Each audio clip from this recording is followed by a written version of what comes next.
Hello everyone, welcome you all to the second video of the 39th module on rational emotive therapy and cognitive therapy, techniques, key concepts and process. The learning objective of this video is to acquire knowledge on cognitive therapy, its key concepts and process.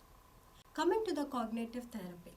Cognitive therapy, sometimes referred to as cognitive behavior therapy, was developed by Aaron Beck in 1950s.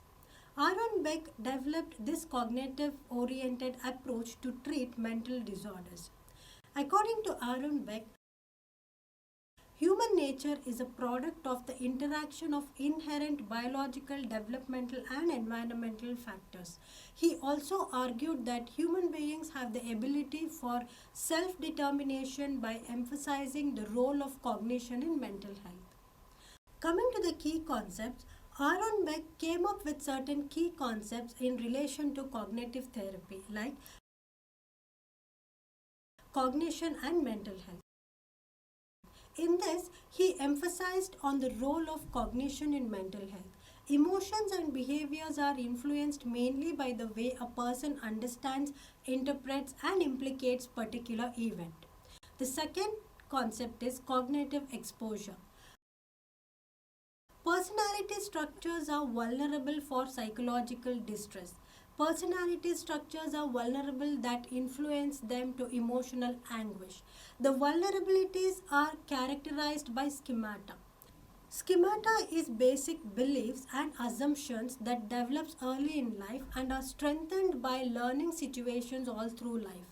They form beliefs, values and attitudes about oneself and others. A schema can be functional or dysfunctional.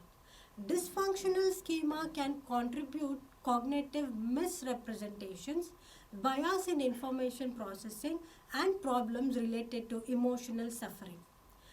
Coming to the next concept, cognitive misrepresentations. It is a systematic distortion in rational thinking that results in emotional suffering. According to Beck, cognitive distortions will be like coming to conclusion without any evidence or support, taking information out of context or disregarding information or overlooking relevant information, framing rules based on one or two secluded incidents and related to unrelated circumstances, viewing something out of proportion as low or high than it really is, linking events to oneself without any connections, and hypothesize an experience in any terms like looking at it as good or bad. Coming to the next concept, bias in information processing. The nature of mental disorders are having systematic bias in information processing. Like when a person misunderstands an external event, thereby forming dysfunctional response. For example, if a person is fearful of going in elevator, he or she considers it as dangerous and misreads it as anxiety attack. Coming to the next concept, cognitive triad of depression. The nature of cognitive triad depression is of three aspects. A person negatively views himself or herself, the environment around and the future. Both physical and psychological symptoms arise due to depression like unable to cope up with the events, low energy and fatigue. Coming to the last concept, cognitive model of anxiety. When a person's information processing is faulty, which results in perceptions of danger when no danger exists, results in anxiety.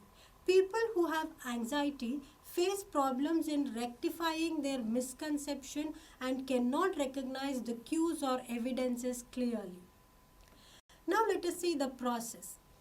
Aaron Beck states that counselor tries to promote positive relationships at the beginning by applying the core conditions given by Carl Rogers such as warmth, empathy, congruence, accuracy, etc. Then the client is encouraged to actively participate in counseling process by setting goals, unfolding cognitive and behavioral responses to problem situations and doing assigned work. Counselor assists the client to understand the role of cognition in emotions and behaviors. Counselors act as a catalyst by providing corrective measures to gain essential cognitive restructuring and skill attainment. In this process, counselors take an active role rather than a passive one as they engage with the client to reach the counseling goal of alleviating systematic bias in thinking. Counselors will not directly tell the client that a particular belief is illogical or irrational, but instead explores about the usefulness and consequences of the belief. Then the client is motivated to decide whether to retain, alter, or reject the belief. In this video, we have understood about the key concepts and the process of cognitive therapy. In the next video, we will look into the techniques of cognitive therapy and cognitive behavioral therapy and school counseling. Thank you.